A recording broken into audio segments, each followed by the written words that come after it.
জীবনে যদি তুমি বারবার আঘাত পেতে থাকো তাহলে নিজেকে দোষী ভেবো না।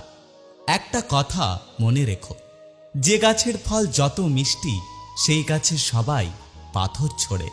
সম্পর্ক কখনো দূরত্বের কারণে শেষ হয় না। সম্পর্ক শেষ হয় অসম্মান, অহংকার, স্বার্থপরতা এবং বিশ্বাসঘাতকতার কারণে। একটা কথা কি জানো তো, কেউ ব্যস্ত নয়। যার তোমাকে যতটা প্রয়োজন সে তোমাকে ততটাই গুরুত্ব দেয়। সবাই বলে কাউকে কষ্ট দিয়ে সুখী হতে পারবে না, কিন্তু বাস্তবে যা দেখা যায় আসলে সুখী তারাই যারা অন্যকে বেশি করে কষ্ট দেয়। জীবনে শিখতে হয় মাথা নিচু করে, আর জীবনে বাঁচতে হয় মাথা উঁচু করে। জীবন মানে হলো একটা যুদ্ধ, কখনো পরিস্থিতির সাথে, কখনো মানুষ না চিনতে পারার কারণে, কখনো নিজের বিবেকের সাথে, কখনো কর্মের সাথে, আবার কখনো সময়ের সাথে। জীবনের কাছে আমার একটা প্রশ্ন, কি অন্যায় করেছি যে আমার সাথে সবসময় খারাপ হয়?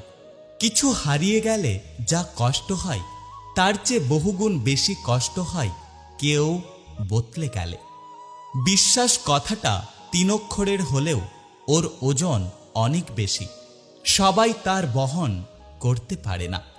হাসি দিয়ে শুরু, শেষ হয় চোখের জল দিয়ে। এটা সেই অভিশাপ যাকে মানুষ ভালোবাসা বলে। জীবনের প্রত্যেকটা লড়াই নিজেকে লড়তে হয়, কারণ লোক শুধু উপদেশ দেয় কিন্তু কেউ সঙ্গ দেয় না।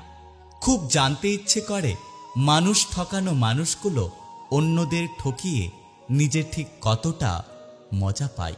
তুমি যদি আমাকে ছাড়া খুশি থাকতে পারো তাহলে অভিযোগ কিসের? আর আমি যদি খুশিটা দিতে না পারি তাহলে ভালোবাসা কিসের? আমাকে যারা স্বার্থপর বলে, কখনো নিজেদের জিজ্ঞাসা করেছ বিনা স্বার্থে আমাকে কখনো মনে পড়েছে কিনা? সহ্য করতে করতে ধৈর্য হারিয়ে ফেলেছি, তবুও মনকে বুঝিয়ে যাচ্ছি, আজ না হলে কাল একদিন সব ঠিক হয়ে যাবে। স্বার্থপর মানুষগুলো কখনো নিজের স্বার্থ ছাড়া অন্যের কথা চিন্তা করে না। ভরসা ছিল, বিশ্বাস ছিল, কিন্তু পরে বুঝলাম ওটা আমার ভুল ধারণা ছিল। জীবন থেকে একটা জিনিস শিখলাম, চাইলেই পর হওয়া যায়, কিন্তু চাইলেই সবার আপন হওয়া যায় না। আমি যেখানেই শান্তি খুঁজে যাই সেখান থেকে মানসিক যন্ত্রণা নিয়ে ফিরে আসি। সময় বদলাতেও সময় লাগে, কিন্তু মানুষ বদলাতে কোনো সময় লাগে না।